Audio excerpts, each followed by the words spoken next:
Chapter 11. Now the Lord had said to Moses, I will bring one more plague on Pharaoh and on Egypt. After that, he will let you go from here, and when he does, he will drive you out completely.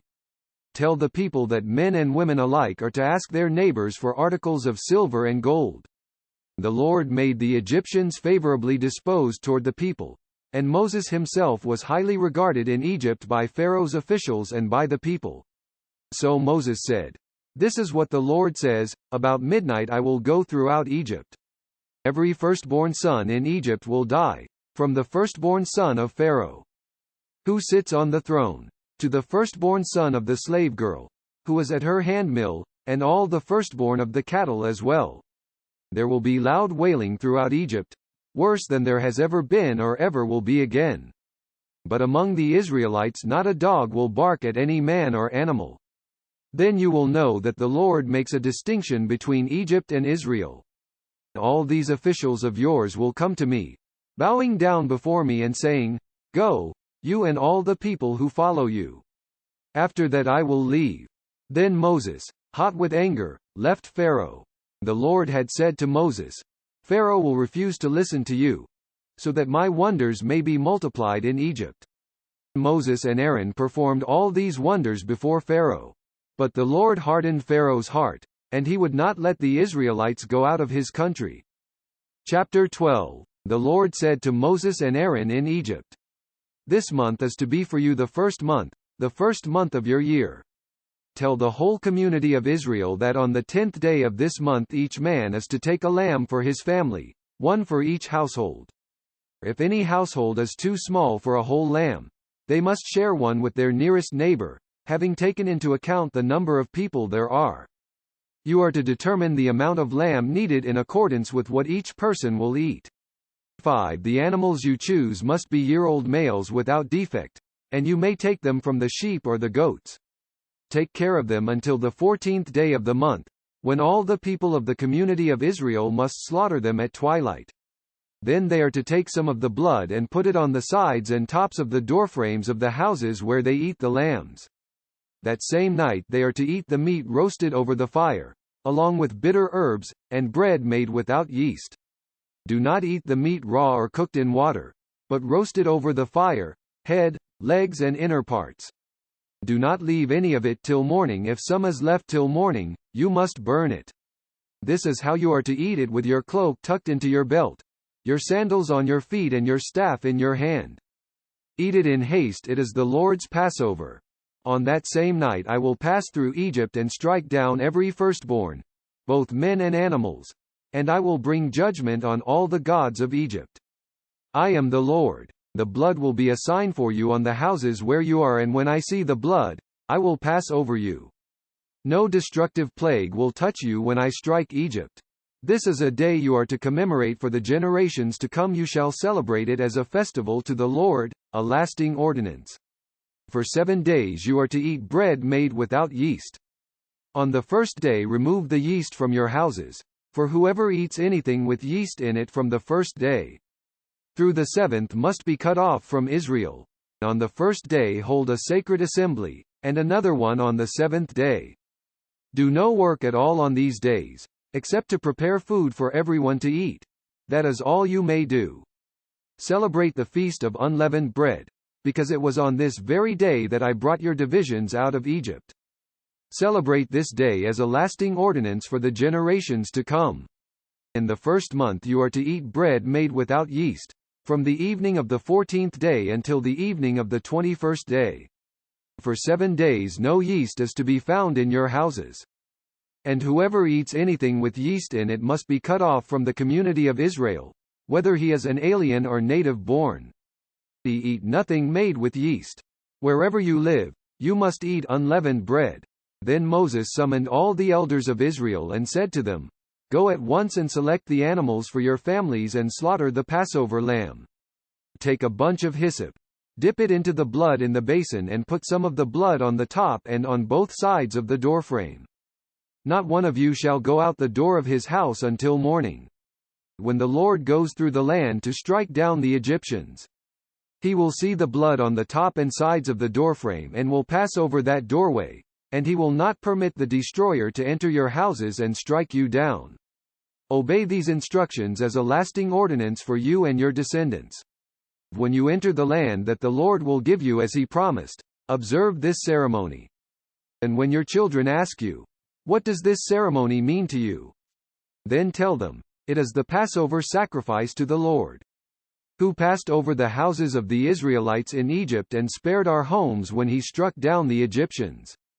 Then the people bowed down and worshipped. The Israelites did just what the Lord commanded Moses and Aaron. At midnight the Lord struck down all the firstborn in Egypt, from the firstborn of Pharaoh, who sat on the throne, to the firstborn of the prisoner, who was in the dungeon, and the firstborn of all the livestock as well. Pharaoh and all his officials and all the Egyptians got up during the night. And there was loud wailing in Egypt, for there was not a house without someone dead. During the night Pharaoh summoned Moses and Aaron and said, "Up! Leave my people, you and the Israelites. Go! Worship the Lord as you have requested. Take your flocks and herds, as you have said, and go. And also bless me." The Egyptians urged the people to hurry and leave the country.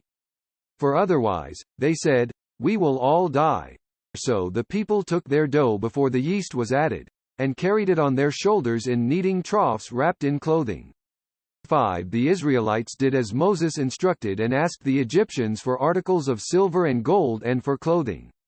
6. The Lord had made the Egyptians favorably disposed toward the people, and they gave them what they asked for, so they plundered the Egyptians.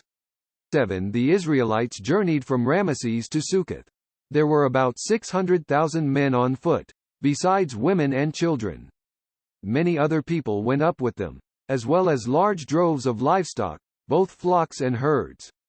With the dough they had brought from Egypt, they baked cakes of unleavened bread.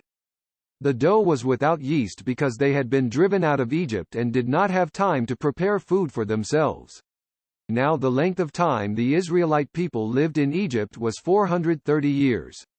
At the end of the 430 years, to the very day, all the Lord's divisions left Egypt. Because the Lord kept vigil that night to bring them out of Egypt, on this night. All the Israelites are to keep vigil to honor the Lord for the generations to come. The Lord said to Moses and Aaron, "These are the regulations for the Passover, no foreigner is to eat of it. Any slave you have bought may eat of it after you have circumcised him. But a temporary resident and a hired worker may not eat of it. It must be eaten inside one house. Take none of the meat outside the house. Do not break any of the bones. The whole community of Israel must celebrate it. An alien living among you who wants to celebrate the Lord's Passover must have all the males in his household circumcised. Then he may take part like one born in the land. No uncircumcised male may eat of it." 9. The same law applies to the native born and to the alien living among you. All the Israelites did just what the Lord had commanded Moses and Aaron. And on that very day the Lord brought the Israelites out of Egypt by their divisions. Chapter 13. The Lord said to Moses, "Consecrate to me every firstborn male. The first offspring of every womb among the Israelites belongs to me, whether man or animal." Then Moses said to the people, "Commemorate this day, the day you came out of Egypt, out of the land of slavery, because the Lord brought you out of it with a mighty hand. Eat nothing containing yeast. Today, in the month of Abib, you are leaving.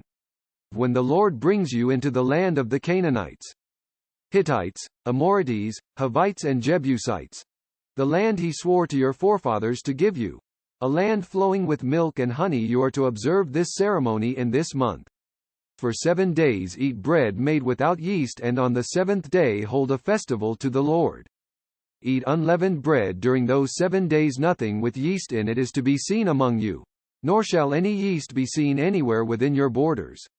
On that day tell your son, I do this because of what the Lord did for me when I came out of Egypt. This observance will be for you like a sign on your hand and a reminder on your forehead that the law of the Lord is to be on your lips. For the Lord brought you out of Egypt with his mighty hand. You must keep this ordinance at the appointed time year after year. After the Lord brings you into the land of the Canaanites and gives it to you, as he promised on oath to you and your forefathers. You are to give over to the Lord the first offspring of every womb. All the firstborn males of your livestock belong to the Lord. Redeem with a lamb every firstborn donkey, but if you do not redeem it, break its neck. Redeem every firstborn among your sons. In days to come, when your son asks you, "What does this mean?"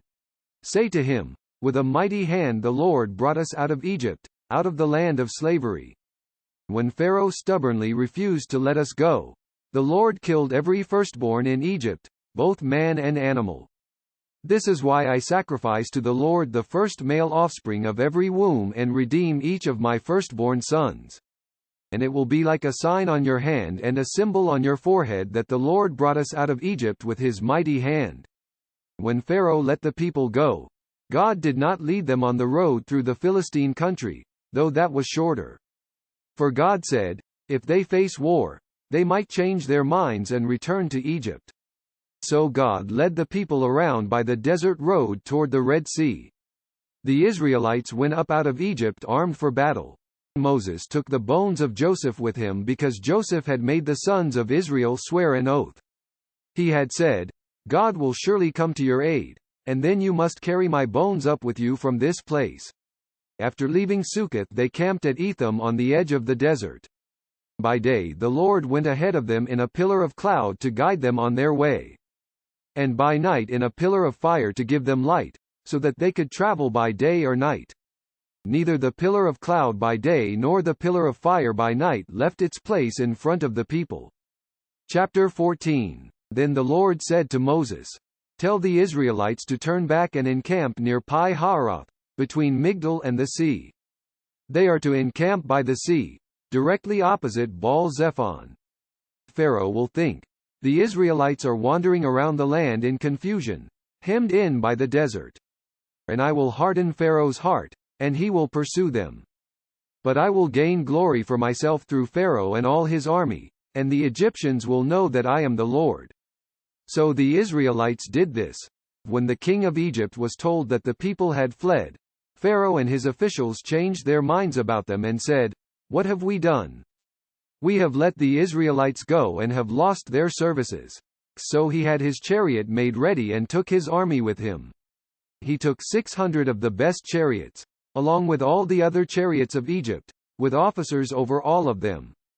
The Lord hardened the heart of Pharaoh king of Egypt, so that he pursued the Israelites, who were marching out boldly. All Pharaoh's horses and chariots, horsemen and troops, pursued the Israelites and overtook them as they camped by the sea near Pi-hahiroth, opposite Baal-zephon. As Pharaoh approached, the Israelites looked up, and there were the Egyptians, marching after them. They were terrified and cried out to the Lord. They said to Moses, "Was it because there were no graves in Egypt that you brought us to the desert to die? What have you done to us by bringing us out of Egypt? Didn't we say to you in Egypt, 'Leave us alone. Let us serve the Egyptians'? It would have been better for us to serve the Egyptians than to die in the desert." Moses answered the people, "Do not be afraid. Stand firm and you will see the deliverance the Lord will bring you today. The Egyptians you see today you will never see again. The Lord will fight for you, you need only to be still." Then the Lord said to Moses, "Why are you crying out to me? Tell the Israelites to move on. Raise your staff and stretch out your hand over the sea to divide the water so that the Israelites can go through the sea on dry ground. I will harden the hearts of the Egyptians so that they will go in after them. And I will gain glory through Pharaoh and all his army, through his chariots and his horsemen. The Egyptians will know that I am the Lord when I gain glory through Pharaoh, his chariots and his horsemen." Then the angel of God, who had been traveling in front of Israel's army, withdrew and went behind them. The pillar of cloud also moved from in front and stood behind them, coming between the armies of Egypt and Israel. Throughout the night the cloud brought darkness to the one side and light to the other side, so neither went near the other all night long. Then Moses stretched out his hand over the sea, and all that night the Lord drove the sea back with a strong east wind and turned it into dry land. The waters were divided, and the Israelites went through the sea on dry ground, with a wall of water on their right and on their left. The Egyptians pursued them, and all Pharaoh's horses and chariots and horsemen followed them into the sea.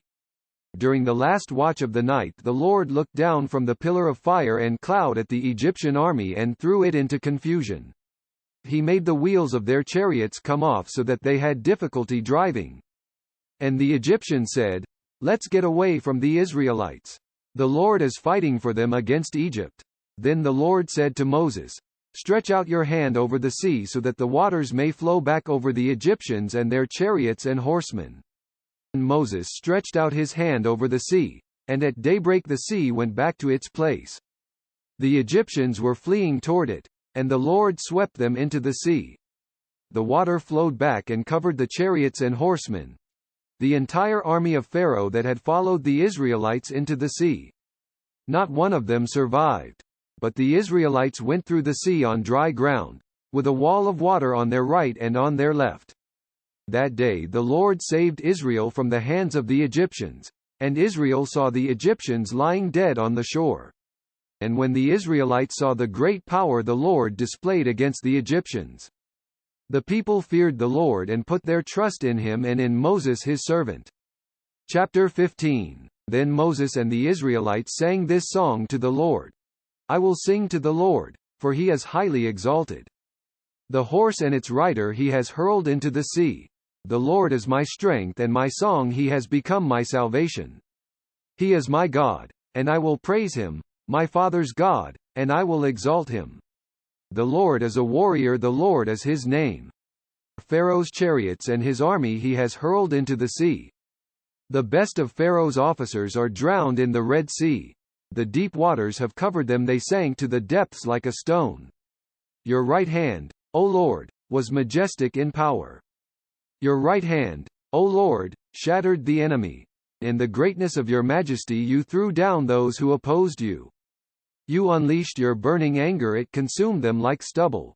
By the blast of your nostrils the waters piled up. The surging waters stood firm like a wall, the deep waters congealed in the heart of the sea. The enemy boasted, I will pursue, I will overtake them. I will divide the spoils, I will gorge myself on them. I will draw my sword and my hand will destroy them. But you blew with your breath, and the sea covered them. They sank like lead in the mighty waters. Who among the gods is like you, O Lord? Who is like you, majestic in holiness, awesome in glory, working wonders? You stretched out your right hand and the earth swallowed them. In your unfailing love you will lead the people you have redeemed. In your strength you will guide them to your holy dwelling. The nations will hear and tremble, anguish will grip the people of Philistia. The chiefs of Edom will be terrified. The leaders of Moab will be seized with trembling. The people of Canaan will melt away. Terror and dread will fall upon them. By the power of your arm they will be as still as a stone, until your people pass by, O Lord, until the people you bought pass by. You will bring them in and plant them on the mountain of your inheritance. The place, O Lord, you made for your dwelling, the sanctuary, O Lord, your hands established. The Lord will reign forever and ever. When Pharaoh's horses, chariots and horsemen went into the sea, the Lord brought the waters of the sea back over them. But the Israelites walked through the sea on dry ground. Then Miriam the prophetess, Aaron's sister, took a tambourine in her hand, and all the women followed her, with tambourines and dancing. Miriam sang to them, Sing to the Lord, for he is highly exalted. The horse and its rider he has hurled into the sea. Then Moses led Israel from the Red Sea and they went into the desert of Shur. For 3 days they traveled in the desert without finding water. When they came to Marah, they could not drink its water because it was bitter. That is why the place is called Marah. So the people grumbled against Moses, saying, What are we to drink? Then Moses cried out to the Lord, and the Lord showed him a piece of wood. He threw it into the water, and the water became sweet.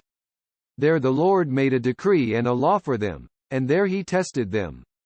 He said, If you listen carefully to the voice of the Lord your God and do what is right in his eyes, if you pay attention to his commands and keep all his decrees, I will not bring on you any of the diseases I brought on the Egyptians, for I am the Lord, who heals you."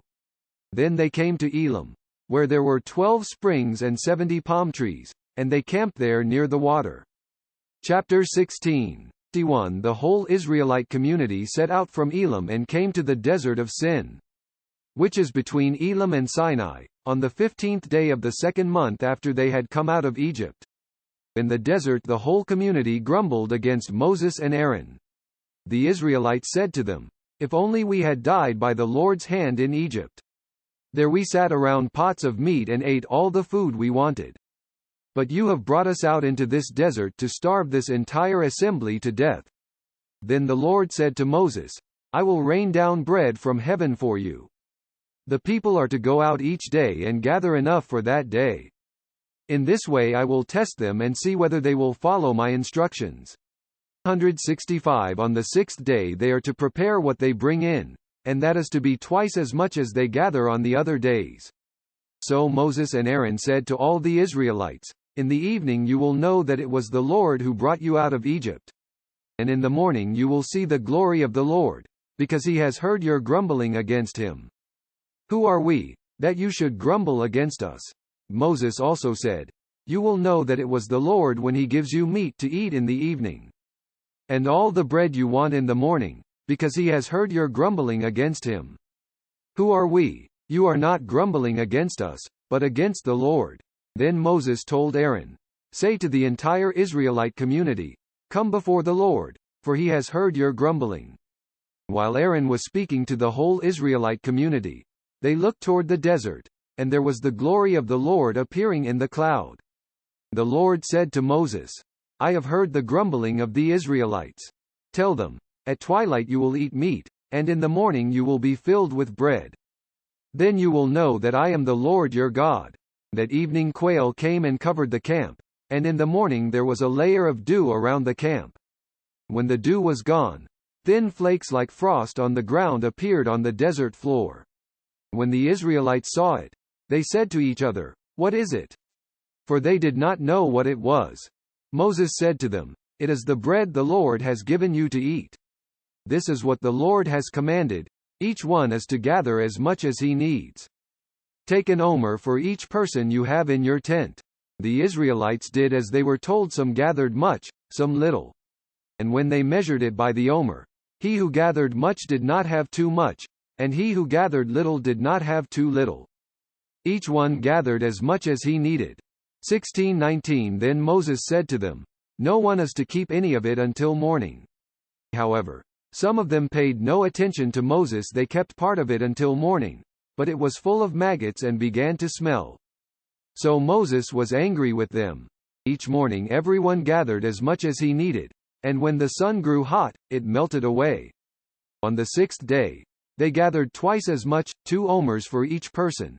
And the leaders of the community came and reported this to Moses. He said to them, "This is what the Lord commanded, tomorrow is to be a day of rest, a holy Sabbath to the Lord.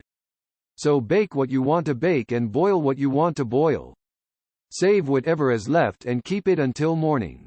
So they saved it until morning, as Moses commanded, and it did not stink or get maggots in it. "Eat it today," Moses said, "because today is a Sabbath to the Lord. You will not find any of it on the ground today.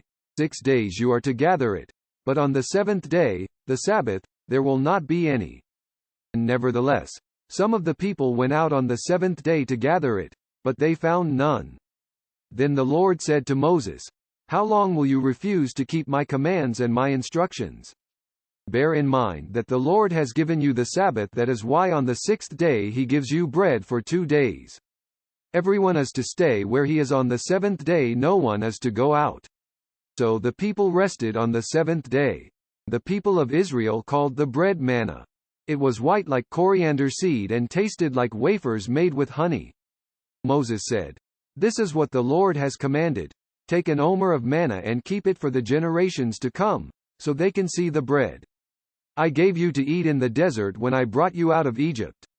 So Moses said to Aaron, "Take a jar and put an omer of manna in it. Then place it before the Lord to be kept for the generations to come." As the Lord commanded Moses, Aaron put the manna in front of the testimony, that it might be kept. The Israelites ate manna 40 years. Until they came to a land that was settled, they ate manna until they reached the border of Canaan. An omer is 1/10 of an ephah. Chapter 17. The whole Israelite community set out from the desert of Sin, traveling from place to place as the Lord commanded. They camped at Rephidim, but there was no water for the people to drink. So they quarreled with Moses and said, "Give us water to drink." Moses replied, "Why do you quarrel with me? Why do you put the Lord to the test?" But the people were thirsty for water there, and they grumbled against Moses. They said, "Why did you bring us up out of Egypt to make us and our children and livestock die of thirst?" Then Moses cried out to the Lord, "What am I to do with these people? They are almost ready to stone me." The Lord answered Moses, "Walk on ahead of the people. Take with you some of the elders of Israel and take in your hand the staff with which you struck the Nile, and go. I will stand there before you by the rock at Horeb. Strike the rock, and water will come out of it for the people to drink." So Moses did this in the sight of the elders of Israel. And he called the place Massah and Meribah because the Israelites quarreled and because they tested the Lord, saying, "Is the Lord among us or not?" The Amalekites came and attacked the Israelites at Rephidim. Moses said to Joshua, "Choose some of our men and go out to fight the Amalekites. Tomorrow I will stand on top of the hill with the staff of God in my hands." So Joshua fought the Amalekites as Moses had ordered, and Moses, Aaron and Hur went to the top of the hill. As long as Moses held up his hands, the Israelites were winning, but whenever he lowered his hands, the Amalekites were winning. When Moses's hands grew tired, they took a stone and put it under him and he sat on it. Aaron and Hur held his hands up, one on one side, one on the other, so that his hands remained steady till sunset. So Joshua overcame the Amalekite army with the sword. Then the Lord said to Moses, "Write this on a scroll as something to be remembered. And make sure that Joshua hears it, because I will completely blot out the memory of Amalek from under heaven." Moses built an altar and called it "The Lord is my banner." He said, "For hands were lifted up to the throne of the Lord. The Lord will be at war against the Amalekites from generation to generation." Chapter 18. Now Jethro, the priest of Midian and father-in-law of Moses, heard of everything God had done for Moses and for his people Israel, and how the Lord had brought Israel out of Egypt.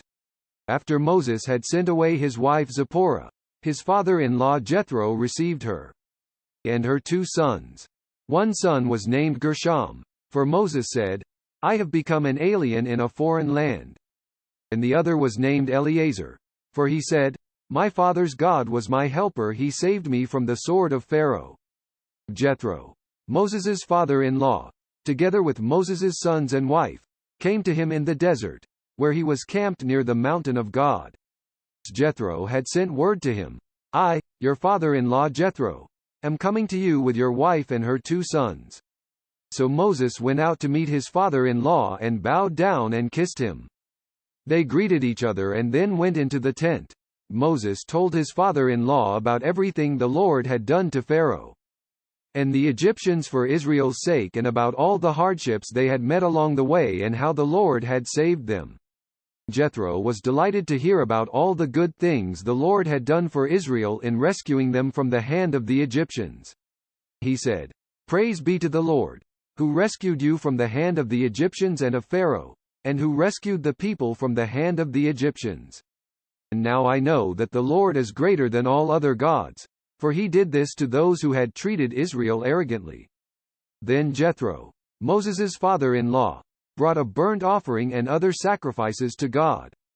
And Aaron came with all the elders of Israel to eat bread with Moses's father-in-law in the presence of God. The next day Moses took his seat to serve as judge for the people, and they stood around him from morning till evening. When his father-in-law saw all that Moses was doing for the people, he said, "What is this you are doing for the people? Why do you alone sit as judge, while all these people stand around you from morning till evening?" Moses answered him, "Because the people come to me to seek God's will. Whenever they have a dispute, it is brought to me, and I decide between the parties and inform them of God's decrees and laws. Moses's father-in-law replied, "What you are doing is not good. You and these people who come to you will only wear yourselves out. The work is too heavy for you, you cannot handle it alone. Listen now to me and I will give you some advice, and may God be with you. You must be the people's representative before God and bring their disputes to him. Teach them the decrees and laws, and show them the way to live and the duties they are to perform. But select capable men from all the people, men who fear God, trustworthy men who hate dishonest gain, and appoint them as officials over thousands, hundreds, fifties and tens. Have them serve as judges for the people at all times, but have them bring every difficult case to you, the simple cases they can decide themselves. That will make your load lighter, because they will share it with you. If you do this and God so commands, you will be able to stand the strain, and all these people will go home satisfied." Moses listened to his father-in-law and did everything he said. He chose capable men from all Israel and made them leaders of the people, officials over thousands, hundreds, fifties and tens. They served as judges for the people at all times. The difficult cases they brought to Moses, but the simple ones they decided themselves. Then Moses sent his father-in-law on his way, and Jethro returned to his own country. Chapter 19:91 In the 3rd month after the Israelites left Egypt, on the very day, they came to the desert of Sinai. After they set out from Rephidim, they entered the desert of Sinai, and Israel camped there in the desert in front of the mountain. Then Moses went up to God, and the Lord called to him from the mountain, and said, "This is what you are to say to the house of Jacob and what you are to tell the people of Israel. You yourselves have seen what I did to Egypt, and how I carried you on eagle's wings and brought you to myself. Now if you obey me fully and keep my covenant, then out of all nations you will be my treasured possession. Although the whole earth is mine, you will be for me a kingdom of priests and a holy nation. These are the words you are to speak to the Israelites." So Moses went back and summoned the elders of the people and set before them all the words the Lord had commanded him to speak. The people all responded together, "We will do everything the Lord has said." So Moses brought their answer back to the Lord. 99 The Lord said to Moses, "I am going to come to you in a dense cloud, so that the people will hear me speaking with you and will always put their trust in you." Then Moses told the Lord what the people had said. And the Lord said to Moses, "Go to the people and consecrate them today and tomorrow. Have them wash their clothes, and be ready by the 3rd day, because on that day the Lord will come down on Mount Sinai in the sight of all the people. Put limits for the people around the mountain and tell them, 'Be careful that you do not go up the mountain or touch the foot of it. Whoever touches the mountain shall surely be put to death. He shall surely be stoned or shot with arrows, not a hand is to be laid on him. Whether man or animal, he shall not be permitted to live. Only when the ram's horn sounds a long blast may they go up to the mountain.'" After Moses had gone down the mountain to the people, he consecrated them, and they washed their clothes. Then he said to the people, "Prepare yourselves for the 3rd day. Abstain from sexual relations." 16 On the morning of the 3rd day there was thunder and lightning, with a thick cloud over the mountain, and a very loud trumpet blast. Everyone in the camp trembled. Then Moses led the people out of the camp to meet with God, and they stood at the foot of the mountain. Mount Sinai was covered with smoke, because the Lord descended on it in fire. The smoke billowed up from it like smoke from a furnace. The whole mountain trembled violently. And the sound of the trumpet grew louder and louder. Then Moses spoke and the voice of God answered him. The Lord descended to the top of Mount Sinai and called Moses to the top of the mountain. So Moses went up, and the Lord said to him, "Go down and warn the people so they do not force their way through to see the Lord and many of them perish. Even the priests, who approach the Lord, must consecrate themselves, or the Lord will break out against them." Moses said to the Lord, "The people cannot come up Mount Sinai, because you yourself warned us, 'Put limits around the mountain and set it apart as holy.'" For the Lord replied, "Go down and bring Aaron up with you. But the priests and the people must not force their way through to come up to the Lord, or he will break out against them." So Moses went down to the people and told them. Chapter 20. And God spoke all these words. I am the Lord your God, who brought you out of Egypt, out of the land of slavery. You shall have no other gods before me. You shall not make for yourself an idol in the form of anything in heaven above or on the earth beneath or in the waters below. You shall not bow down to them or worship them, for I, the Lord your God, am a jealous God, punishing the children for the sin of the fathers to the third and fourth generation of those who hate me, but showing love to 1,000 generations of those who love me and keep my commandments. You shall not misuse the name of the Lord your God, for the Lord will not hold anyone guiltless who misuses his name. Remember the Sabbath day by keeping it holy. 6 days you shall labor and do all your work. But the seventh day is a Sabbath to the Lord your God. On it you shall not do any work, neither you, nor your son or daughter, nor your manservant or maidservant, nor your animals, nor the alien within your gates. For in 6 days the Lord made the heavens and the earth, the sea, and all that is in them, but he rested on the seventh day. Therefore the Lord blessed the Sabbath day and made it holy. Honor your father and your mother, so that you may live long in the land the Lord your God is giving you. You shall not murder. You shall not commit adultery. You shall not steal. You shall not give false testimony against your neighbor. You shall not covet your neighbor's house. You shall not covet your neighbor's wife, or his manservant or maidservant, his ox or donkey, or anything that belongs to your neighbor. When the people saw the thunder and lightning and heard the trumpet and saw the mountain in smoke, they trembled with fear. They stayed at a distance, and said to Moses, Speak to us yourself and we will listen. But do not have God speak to us or we will die. Moses said to the people, Do not be afraid. God has come to test you, so that the fear of God will be with you to keep you from sinning. The people remained at a distance, while Moses approached the thick darkness where God was. Then the Lord said to Moses, Tell the Israelites this, You have seen for yourselves that I have spoken to you from heaven. Do not make any gods to be alongside me. Do not make for yourselves gods of silver or gods of gold. Make an altar of earth for me and sacrifice on it your burnt offerings and fellowship offerings, your sheep and goats and your cattle. Wherever I cause my name to be honored, I will come to you and bless you. If you make an altar of stones for me, do not build it with dressed stones, for you will defile it if you use a tool on it. And do not go up to my altar on steps, lest your nakedness be exposed on it.